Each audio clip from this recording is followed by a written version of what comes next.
that, yeah, maybe this is the year where they start coming after all of these altcoins. I think 2023 is the year that they go after. It's not just altcoins, it's the NFTs. Yeah. Oh my gosh, right? I forgot about NFTs. Exactly, right? They're such a joke. All of this stuff that was basically held up as like, don't do Bitcoin, do this. Yeah. All of that, it's all in the crosshairs now. And by the statements that the SEC has made, Bitcoin is not in the crosshairs.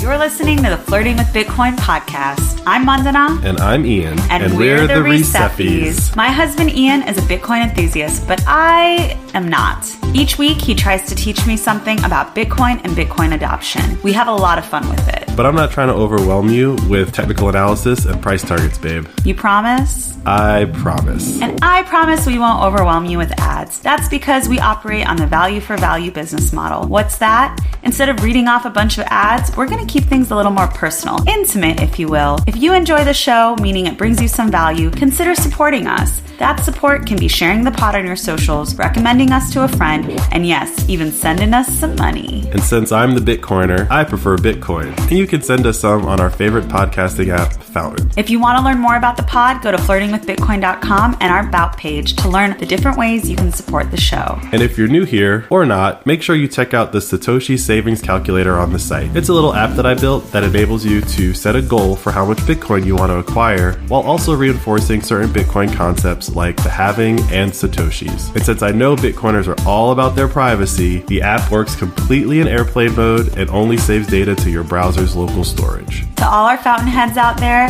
keep making and sharing clips of the show. We may make the content, but without you, all I'm really doing here is flirting with my husband in front of a microphone. Y'all ready? I am. Let's go.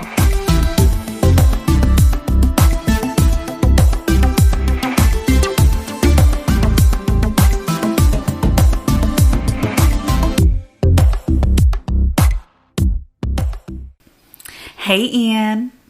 Hey, Mandana. Hola. Guten Tag. Buongiorno. Konnichiwa. Hello. So we got to add Indonesia. They got into the top 10, which ironically they also say hello. And then we have France, which is bonjour. Yeah, Indonesia and France are tied. So welcome to the top, guys. We're so glad to have you. So, babe, what time is it?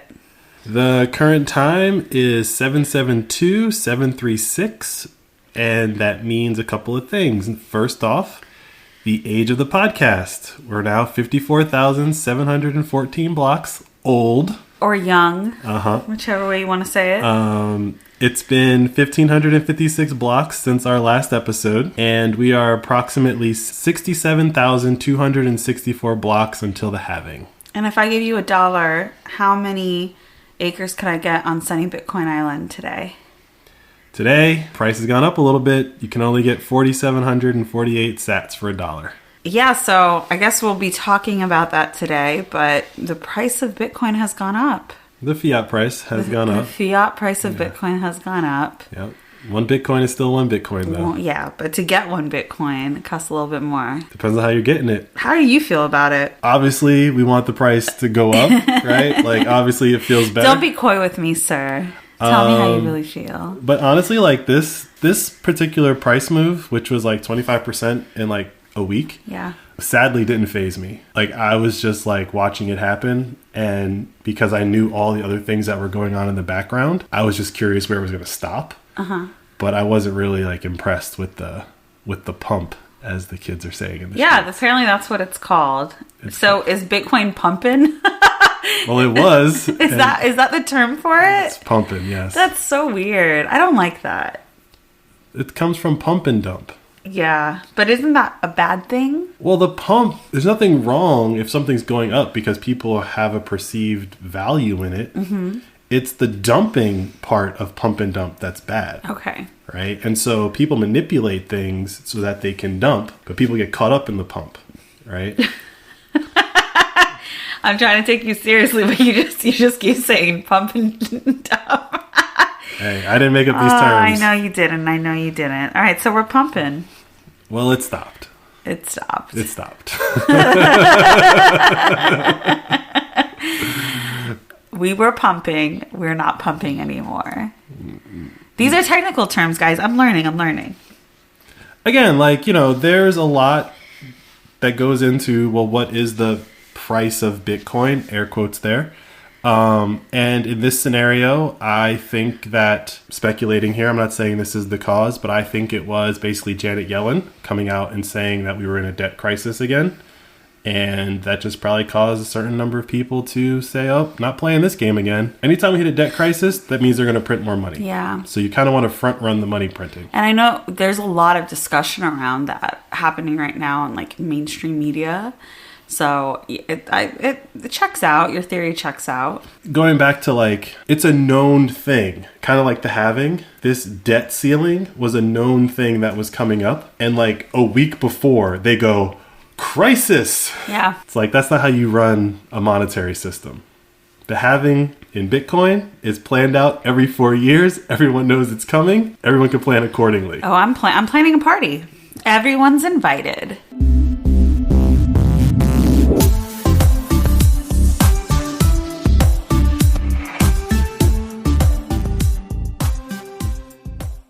All right, it's time for shout outs. The booster of the week is Alexis. Alexis wrote, happy anniversary, listening since episode 32, but I go back to some episodes to listen with my wife during road trips. We are quite worried about the situation in Europe and the fiat system.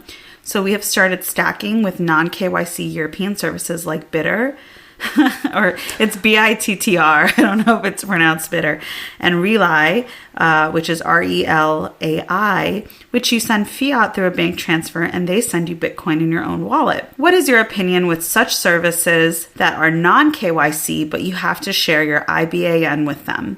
I prefer them so far to P2P apps.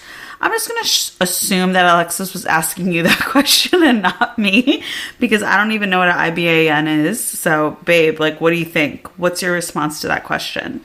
So, first of all, thank you for listening since episode 32. Yeah, welcome to the party. You've been around for a minute. Yeah.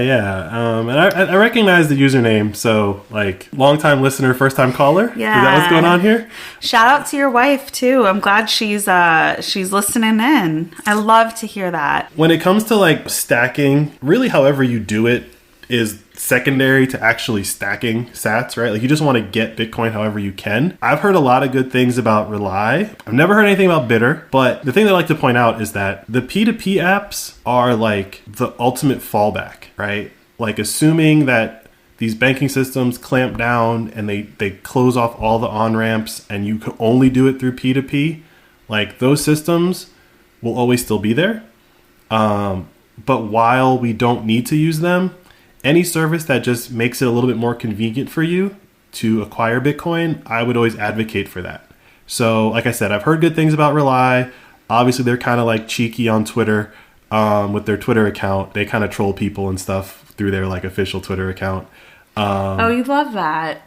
Well, I mean, like, that's like their personality. I like that you said cheeky because they're European, but we don't know if they're British. I think that's French. Oh, you think Alexis is French? No. I think Relay is French. Oh, I see. But saying cheeky is very British. I don't know, man. I live with you. I've never heard you say cheeky before. I like it. You're very cheeky today. I just tried to grab his cheeks. He wasn't having it. Yeah, you also just hit the mic. Hey, the first word of this podcast is flirting. It is. And nothing will get in my way. I'm flirting with you while we do this. But yeah, so to that point though, any non-KYC service is better than any KYC service. But the problem always comes back to convenience, right? And I know what you're talking about when you're talking about like P2Ps. They're not very convenient. Above that, the non-KYC ones are a little more convenient. And then above that, you have things like Strike, which are very convenient, right? But Strike has KYC. Strike does have KYC. That's what I'm saying. Yeah. So KYC makes it more convenient. Yeah. I see. And what's IBAN? So IBAN is an international bank account number. Ah, I see. You know, it's like a routing and account number combined. But the point is that, like, I don't use Relay, but if I were European, I probably would, based on what I've seen. I've never heard of Bitter, though. That's cool. I wonder what our European listeners out there are also using. I've also heard of Peach. That's another one, which I think is non-KYC, but also P2P, but also very friendly. I haven't had a chance to use it because it's only for European people. So if you're European and you have access to Peach, give that a try. Again, they're not a sponsor. We're not making any money off of them. But I haven't had a chance to use them, but I've heard good things about Peach also. Next up, our top boosts this week are from Vake, TNT Mom, and Hello There. Thanks for listening. Thanks for all the support. We love you guys.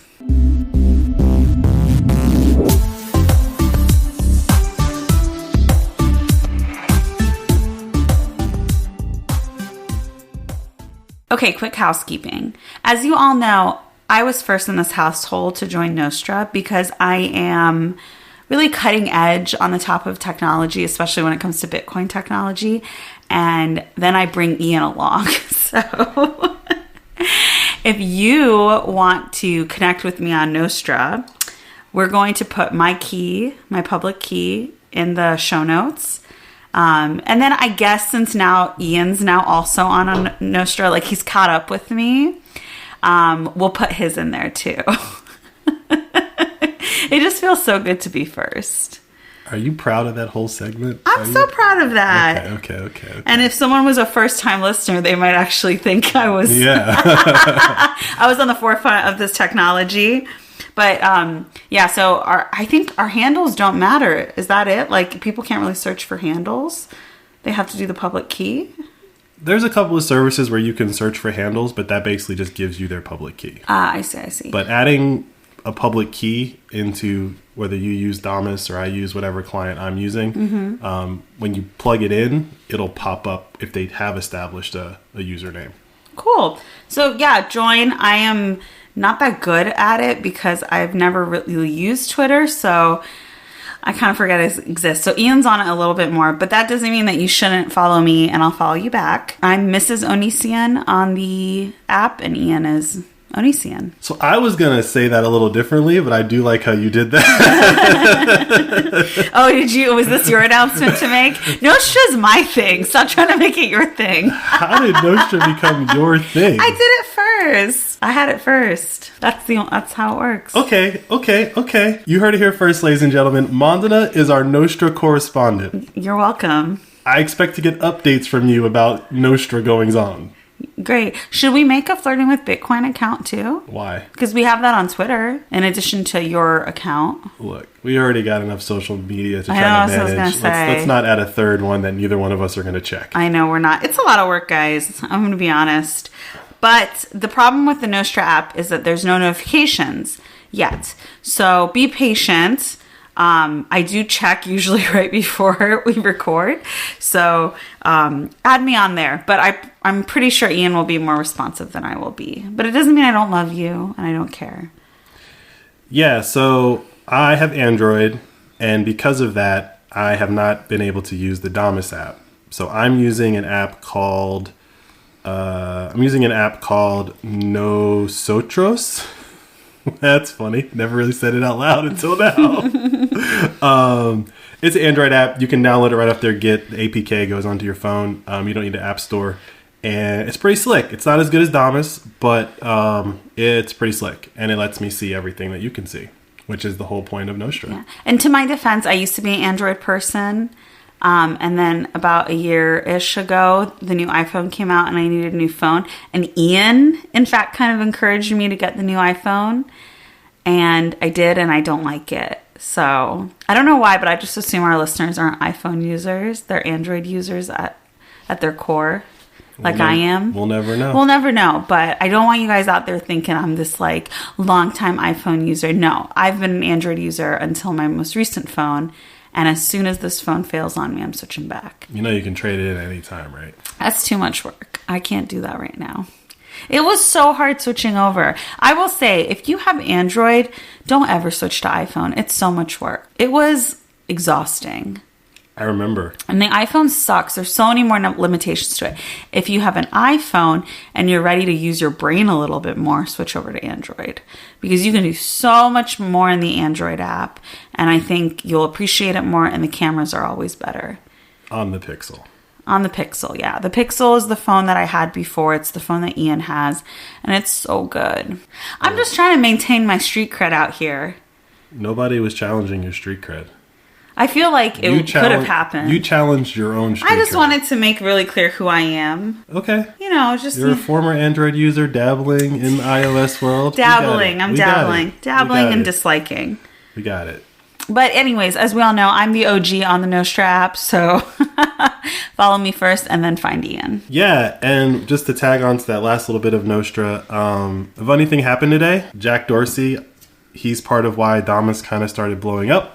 He tweeted about it, which kind of triggered the Elon Musk Twitter response of like banning all kind of social media that wasn't Twitter on Twitter. But Jack Dorsey today on Nostra posted that he was willing to pay up to a full Bitcoin for someone to build Git on the Nostra protocol. And what's Git? It's a tool that like almost every software engineer uses to like manage their code. And it's a very centralized tool, which usually ends up running on a centralized server. Microsoft actually bought GitHub, the biggest like online version of Git. Git is not important. What's important is that whole conversation happened on Nostra and didn't happen on Twitter. And I just thought that was really interesting because like Nostra is now like this other place where conversations are happening that normally would have happened on Twitter. And this was, in my opinion, one of the first like really clear signs of like, oh, hey, like if I wasn't on Nostra, I wouldn't have known that Jack Dorsey said this, right? Also, he proposed a Nostra conference in Costa Rica in Nosara. Nostra Rica. Which is that beach that we went to. That's the beach that we don't normally go to. So like down there in that whole section of Costa Rica, it's a lot more jungly. Yeah, I know. I saw like there's a working document that he shared, like a Google Doc, and they're like listing the different needs they have in one's like conference space. I was like, where are they going to find that? Oh, there's a bunch of like places down there. I actually saw a YouTube video the other day about Nosara and how like there's basically they've been overrun with tourists during the pandemic, and like all these $1 million houses have been built down there. There's a lot of stuff. It's just not houses, but not like a convention center. Houses, resorts, yoga retreats, like all that stuff. A yoga retreat might be the best venue, but I digress. You know, the logistics person in me was like, yes, let's plan this conference. And then I was like, I don't need to be doing this. And I closed the Google Doc. Jesus. There's like a list of 10 people so far that have like put their names and their public key and like what they can do to contribute. And I was like, what can I contribute? And I was like, girl, this is not your... Get out.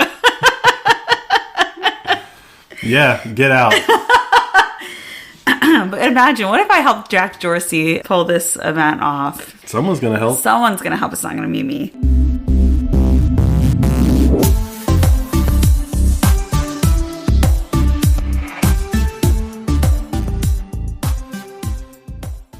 Okay, so I think right after we recorded and then before we put out our most recent episode, a bunch of things happened that you were like theorizing was about to happen. That's one way to put it. Don't you love when that happens? I mean, the writing was on the wall. Still. I just said it out loud, right? But yeah, so after we recorded, you know, last week's episode, I was catching you up on what had been going on in the Bitcoin world. And one of the big stories was the Winklevi versus this company, DCG, Digital Currency Group, that was run by Barry Silbert, this like really sketchy guy from Bitcoin's past, well, I guess recent past, right? Well, right after we recorded, the SEC charged Gemini and Genesis for unregulated securities selling. So like the SEC has now come after both parties that are beefing about who owes who money. And like the platform is already frozen? Just to recap again, like Gemini, the Winklevi and Gemini exposed a product to their customers called Gemini Earn, where their customers could deposit Bitcoin and earn some interest on it. They then, Gemini, took that Bitcoin and gave it to Genesis. Genesis then took that Bitcoin and tried to go make some yield on it by basically giving it to people like Sam Bankman-Fried and all the fraudsters. They lost it. They had nothing to give back to Gemini. Yeah. And so Genesis paused withdrawals. Right. Which meant the Gemini Earn customers couldn't get their Bitcoin back. So that's where we've been for the last like 60 days. When the SEC stepped in and charged both sides, it's basically saying it doesn't matter who owes who money. you both basically broke the law by putting this product together. It doesn't matter if it's one side or the other side that like owes someone money. You're both in trouble. But don't banks do this already with regular money? No. You deposit your money, I'll give you some interest on it. While I hold your money, I'm going to use it and invest it in other things. That's what banks do. We've been doing this podcast for a year. That is not what banks do. What do banks do? It's a common misconception that banks take your deposit and then loan them out to other people. The money that they loan to other people is not your money. Mm-hmm. They just push a button and create money out of thin air. If they had zero deposits, they could still loan people money. Not loaning money. I'm saying the money that you store in a bank. Okay. Right. So the bank is paying you interest on your money, but that's not the result of specifically loans that were made to someone else. Like they're out there just generating revenue and profit for the company, and they pay you the interest that they say they're going to pay you. What Gemini and Genesis did is that they were doing it with crypto. And so the product they were building with crypto, the SEC is saying these things are unregistered securities.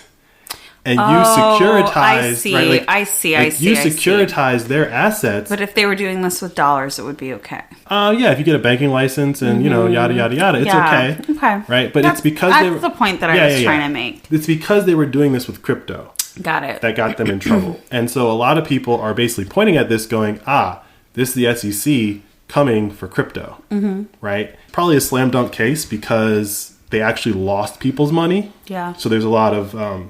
victims or plaintiffs, if you will. The general concept of everything except Bitcoin is an unregistered security. This SEC charging Gemini and Genesis kind of opens the door to getting everyone else. Getting everyone else meaning? Every other altcoin. Every altcoin, okay. Every other altcoin. So as Bitcoiners, we really want them, the SEC, to basically nail Gemini and Genesis to the wall. So that all the other cryptos get terrified and basically either close up shop or the SEC can just go knock them down one by one and just, for every altcoin that exists, that's money that's not going into Bitcoin. Yeah, right? That's true. So like the more these altcoins that get knocked off the table, people are still going to put their money into quote unquote crypto. Mm. It's just that at the end of the day, hopefully Bitcoin is the only crypto quote unquote remaining. So what you're saying is like what Gemini and Genesis did is and they did that with Bitcoin, is basically what altcoins are doing internally within their own companies. No, they weren't just doing it with Bitcoin. You could deposit all kinds of crypto, right? It wasn't just Bitcoin. Okay. So Gemini earned, because Gemini is an exchange, and they let you buy and sell all kinds of different crypto, Bitcoin being one of them. So let's say you had Ethereum. You could deposit Ethereum into Gemini Earn and get interest on it. I see. Right? So it wasn't just Bitcoin. It's just that... and they can go after all of these altcoins. They can't really go after Bitcoin, which is why them pursuing this can destabilize altcoin companies, whereas it can't really destabilize Bitcoin. Exactly. By going after this particular scenario... If they are successful in court, which I believe they will be, the SEC will have established that this particular thing of deposit your crypto, I pay you interest on your crypto while I lent it out to someone else is illegal, right? Mm-hmm. The reason why it was illegal is not because you were loaning something out. It was what you were actually loaning, which is an unregistered security. And what Gemini was doing was selling you an unregistered security to participate in this scheme of earning interest. Do you think Bitcoin will ever become a registered security? No, and the reason why is because Bitcoin is a commodity. It's not a security. Because it's a commodity, whether people agree with it was distributed fairly, because you can disagree that Bitcoin was distributed fairly, considering all the people that got so much early on. But basically the SEC... You get Bitcoin at the price you deserve, baby. Exactly. And so it was, in the eyes of the SEC, distributed fairly, even though some people got in before others, right? Like the first guy to plant corn didn't get in early, right? Like he just planted corn first. But so because they've said that Bitcoin is a commodity and everything else is an unregistered security. Got it. So you said Genesis has frozen their accounts? So Genesis is like a subsidiary of DCG, Barry Silbert's company, right? And this is their take your money, go gamble with it subsidiary. So Genesis froze withdrawals for you to be able to get your assets back from that casino, right? But since Genesis and DCG are so tightly interwoven, anything that like takes Genesis down is probably going to affect the whole DCG conglomerate of like all these different crypto companies that exist under that banner. And they're declaring bankruptcy, right? Word on the street is that Genesis is declaring bankruptcy very soon. Okay. And that's their only option. I mean, it's not necessarily Didn't FTX declare bankruptcy? Again, these guys, they have other options, but bankruptcy is the simplest one. Mm-hmm. And mainly because once you declare bankruptcy, everything goes to the courts. Mm-hmm. And anybody who owes you money has to go through the court to get their money back. Right now, what Genesis is dealing with is basically a bunch of people knocking on their door saying, give me my money, right? But once they declare bankruptcy, they just, like Sam Bankman-Fried, you just step away. Someone new steps in, it's their problem now. And their job is just to figure out what's left and who gets what of what's left. So Genesis declaring bankruptcy will probably crash all of DCG is the word on the street. And DCG, one of the other things that they hold, which we talked about last week, one of the things that they also hold is that GBTC that holds about 600,000 Bitcoin. Mm-hmm. So the whole thing blows up. The price is about to drop. Well, yes and no. If the whole thing blows up, all the Bitcoin that they hold in GBTC, I want to believe they actually hold that Bitcoin, right? Let's just assume that they actually have the 600,000 Bitcoin that's in there, right? That is probably the only thing of value that DCG owns. That is the cash cow of DCG. And the reason why it's a cash cow is because the way they've set it up, they earned roughly 2% a year off of the value of the Bitcoin that is in that trust. And 6,000 Bitcoin is 600,000. Oh, okay, that's a lot of money. Yeah. I was like, 6,000 is not that much. No. 600,000.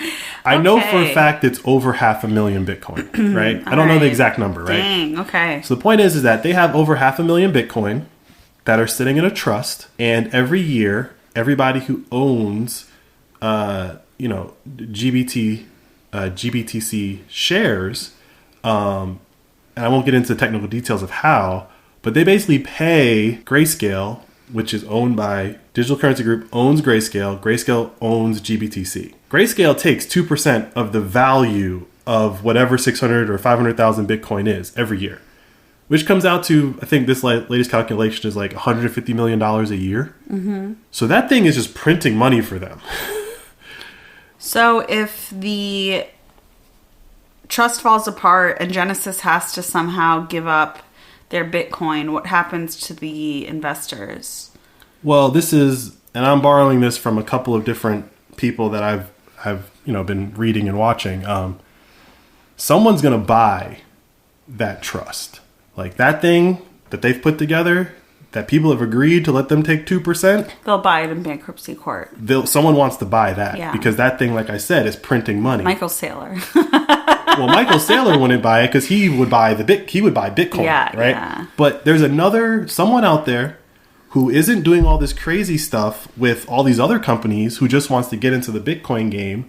Will say, I'll buy Grayscale off of you. I'll buy the GBTC trust. There's actually a group that's trying to buy it. Mm-hmm. They want to buy it. They want to reform it and lower the fees, right? Because, it's pretty exorbitant. But someone would do the math. Bean counters will do the math and say it's worth us paying this much over whatever the Bitcoin's worth to get access to something that, because of its management fees, prints over $100 million a year to us. So are all of these things that are happening in the long run just good news? The Bitcoin that's in GBTC, in my opinion, needs to come out. It doesn't sound like it's going to. I think it will eventually. Like, are they going to be asked or required to use that Bitcoin to give it to the, not the investors, but the people that were depositing their Bitcoin in Genesis? Those are two different companies. They are, but they're subsidiaries, right? You can't take money from subsidiary A and give it to... Yeah. People affected in subsidiary B, and that's why they structured that business like that. Yeah. Right? This is what rich people do. They isolate things so that they can lose on 9 of them, but gain massively on 1 of them. Yeah. Right? The reason why I think it needs to come out and why it probably will come out is that Bitcoin that's just sitting in a trust like that people are accessing through the stock market is technically paper Bitcoin. And it's not even technically, is paper Bitcoin. And as people realize, which is what's happened all last year, as it went from people overpaying for that GBTC, there was a premium, to now it's like they're not willing to pay a premium. It's called a discount, right? It's like 40% below what the price of Bitcoin is to buy that same share relative to the number of Bitcoin that they have. So as people learn more about Bitcoin, and as people understand what paper Bitcoin is, and as people understand, well, if I actually want exposure to Bitcoin, I'll just go buy the Bitcoin. Yeah. The Bitcoin that's sitting in GBTC, it'll just keep going further and further and further into a discount. They'll still be able to pull their 2% management fee off of it, but eventually it'll be so worthless that they'll just close it all up. And at that point, they'll figure out how to like distribute the Bitcoin or give it away to the shareholders or whatever. But people just don't understand that you can actually hold your own Bitcoin. They're, in my opinion, they're afraid to actually hold an asset for real. Mm-hmm. You know, like oil people are used to taking delivery of oil, right? I built a whole field of silos to put the oil in once I take delivery, right? People grow corn. They're used to taking delivery of corn, right? I put in these silos, I ship it all around the world. Finance people aren't used to actually being responsible for the thing that they own. It's always like wrapped up in some safe place and I just have access to it as a way to show that I have wealth. And GBTC took advantage of that the past 2 years. But as everything was crashing this year and everyone realized like, oh, if you don't actually have your Bitcoin, you don't have Bitcoin. GBTC is 600,000 paper Bitcoin.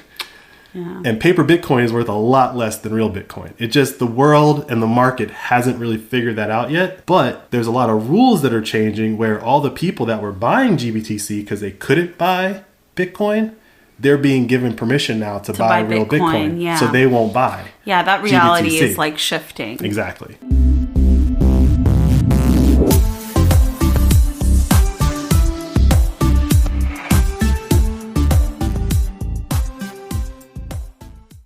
All right, so I asked you in the beginning of the episode how you feel about the price of Bitcoin going up.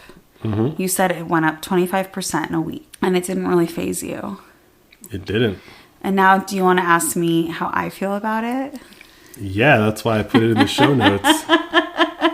So ask me. Well, how do you feel about watching Bitcoin do what Bitcoin does for the first time with your money in the game? Yeah, I have to be honest, like, I get it went up 25%, but it doesn't feel like it's a lot because I still think about the 70-ish number. Mm-hmm.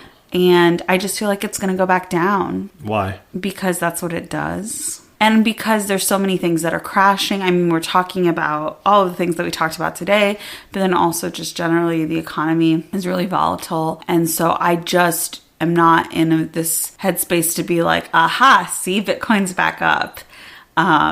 It's just not at all like how I want to talk about this, or not that I talk to people about the price of Bitcoin, but a couple of people mentioned it to me, last week. Mm-hmm. It slips into conversation that Bitcoin's up. And I always think like, when Bitcoin is up, I'm sure everyone's thinking like, oh, Munda and Ian are probably so happy right now. And I'm like, meh, we'll see. Like, it's a long game, right? Like, who cares what the price of Bitcoin is right now? I'll also say, like, I think the celebrations of the price of Bitcoin going up, which I've also seen a little online, is like, all right, well, y'all are super quiet when Bitcoin's down. Bitcoiners don't say anything when Bitcoin's down or when it goes down. It's like, it doesn't matter. But when Bitcoin goes up, we're going to celebrate it. I feel like that's hypocritical. So you have to look at the Bitcoin community as, it's not just all maxis like me. It's not. Right? I agree with you. So like, it's not a monolith. Sure, but like, there are people that are day traders. Mm-hmm. They day trade it. And so people that were day trading Bitcoin as it was going down, 25% move in a week, they made a lot of money. Mm-hmm. It's not 25% for them. If they were trading options and actually day trading and using leverage against the move of Bitcoin, anything, Bitcoin, Tesla, Microsoft, anything moving 25%, if you're levered up, that's a big payday for you. Mm-hmm. Those are the people that are probably very vocal right now. Mm-hmm. I don't want to day trade. I'm just using Bitcoin as savings technology. Like, I don't need, I like the pump, but I'm not in it for the short-term gains. People, they're quiet on the way down. They're quiet on the way up. Right? But there's a different group of people that technically you're one of, even though you probably don't identify it as it yet, and you probably will in the future. Don't put me in a box, baby. This is just, I mean, you're a millennial. Yeah. Okay, I didn't make up that box, but you're in the box, right? Mm-hmm. Okay, cool. So, in a couple of years, you'll be the class of 2022. You'll be the person that got into Bitcoin 2022, and it went straight down all year. Yeah. Right? 4 years prior, there was the class of 2018. They went through the same thing. Right? So you think that I don't realize that it's the end of the downward trend and that Bitcoin's going to start going up? I'm not saying that you don't realize that it's the end of the trend. What I'm saying is that in a couple years, you're going to be the person that goes, this is nothing. I wrote it from 70 down to 16. Yeah. There's only a select group of people that get to say that. You are going to be one of them. I don't care. I know you don't care, but in the future, when Bitcoin drops from like 500,000 to 200,000 and everyone's screaming the sky is falling, you're going to be like, what? Yeah, I feel like that this way. I mean, I feel that way with the price of it going up because I do generally believe the price of Bitcoin doesn't matter. We're not selling, we're holding, like, whatever. But it is really interesting to me to see people celebrating it where, like, we aren't celebrating it at all. You were a little excited. You were excited. Seeing it do that is a reminder of like what it actually is. Yeah. And I was celebrating it because then you go on to Twitter and you get to see the, like, I don't want to call it irrational exuberance, but keep in mind, there are a lot of people that got in like a month ago. Mm-hmm. Right? All their friends that were Bitcoiners were like, look, you might want to get in now. Right? Oh my God, there's so many people I was like, get it together, start buying some Bitcoin. And they were like, yeah, I should. I know I should. I mean, we tried. But those are your friends, right? I'm just assuming. Yeah. And so they're only in Bitcoin pretty much as long as you've been in Bitcoin. Yeah. So they haven't had the pattern recognition of you telling them, I told you so, multiple times. They haven't. And I would never say I told you so. But also... It's implied. Yeah. I'm not like that. It's the implication. I don't want to be... I try to be like really gentle with people. But the thing that I think might happen is, all right, let's say they bought a month ago. It's gone up now. They got really excited. They buy more. And then it goes down again. So I think like it doesn't even matter when you come in because like you're saying, like you need to experience those ups and downs. You need to understand everything that's going on. And so I just think it's interesting to me to see how people are reacting versus how I feel about it. And then of course like Bitcoin going up and just the way that I see like mainstream media covering it, it's just interesting. But I have to say like I don't care that much. I really have stopped caring about the price of Bitcoin. Okay. Which is what you want, right? But I still think you not caring whenever the price of Bitcoin is down. Because, guys, Ian doesn't care. Whenever Bitcoin really drops, even when it was really dropping, like back in the spring last year, Ian was like, doesn't matter, whatever. Like, he's too busy to think about it. And he's like going on with his day. It doesn't matter. He's just like, trying to watch some YouTube video that has to do with like, Bitcoin technology or Bitcoin theories, whatever it is, right? Mm-hmm. But then when it goes up a little, you're like, ooh, the price is up. So there is a different feeling that you have when the price is going up. You're still feeling something. And I will say like, so that's the part of it where I'm like, I don't actually think we should be indulging in those moments because we shouldn't care when it goes up. I look at the price going up, not at the price. I look at the price going up as the counter argument to people saying that Bitcoin is dead. That's true. Right? So when Bitcoin goes from 70 to 16,000 and people are saying it's dead, they're discounting $16,000. Yeah. That's a Honda Civic.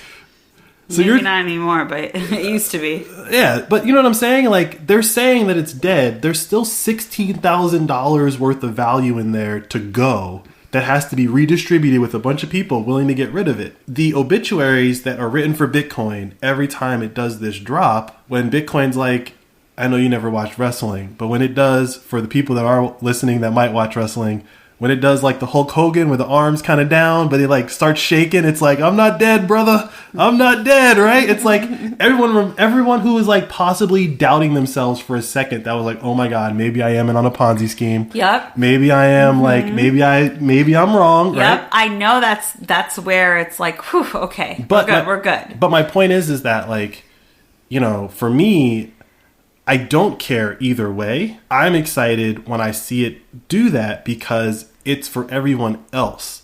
I go on Twitter and I see everyone else basically reminding themselves like, oh yeah, this thing isn't dead. It can do 25% in a week. Mm-hmm. And no one knows why. And maybe it's because Janet Yellen said that the United States is about to go bankrupt. But like everyone knows the United States is about to go bankrupt. So why is now everyone just figuring out like, I need to figure out what to do with my money? Okay. Sounds to me like a bunch of people might have figured it out. Yeah. Right?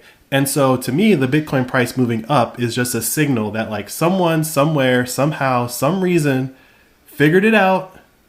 Maybe all together. Who knows? We don't know. But when people say that it's dead because it dropped from 17 to 16,000, that's just crazy talk. Tesla dropped from $400 to $100. Is it dead? No, people are still buying Teslas. They're still buying Teslas. People are still buying Bitcoin. Yeah. Right? And so, like, the only way they can go up is people are still buying it. That's why I think it going up is so important. Because it can't go down forever if there's always one person willing to buy it.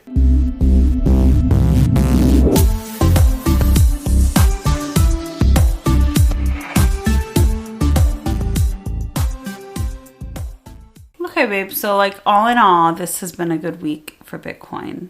In your opinion? I think Bitcoin started 2023 strong. Yeah. It sounds like you're talking about an athlete or a sports team. I am. Yeah. Everyone, I think, kind of suspected that 2023 was going to have that spike in the beginning because a lot of people sold off at the end of last year to get in all of their tax loss harvesting and stuff like that and wash trades. So, like, nobody was expecting the price of Bitcoin to go up in the month of December after the year that it had. Yeah. That was just not the month that it was going to happen. Mm-hmm. However, 2023, January 1st, midnight, it's a new ball game for tax purposes. Mm-hmm. And so everyone pushes in. Anyone who got out in December, if you're ever going to get back in, that's where you're going to get back in as early as possible in January. Then what I think happened is with this whole Gemini, Genesis, SEC kind of coming around to like what's going on and people are getting scammed and SEC's kind of like, okay, we got to do something now. Even though it looks bad if you don't know what's going on, right? Like, oh, they, you know, the DOJ just locked somebody up today or yesterday. Now they're suing somebody. You know, all this stuff's going on. It looks bad for crypto. Bitcoin gets lumped into crypto. But for the people who are actually in Bitcoin, they know this is the year. If they're ever going to go after these altcoins and make that definitive split, like there's Bitcoin and there's all this other stuff, this is the year. And I'm not really clear on like where political leadership falls within this stuff. I guess the SEC is coming after them. DOJ is going after FTX, right?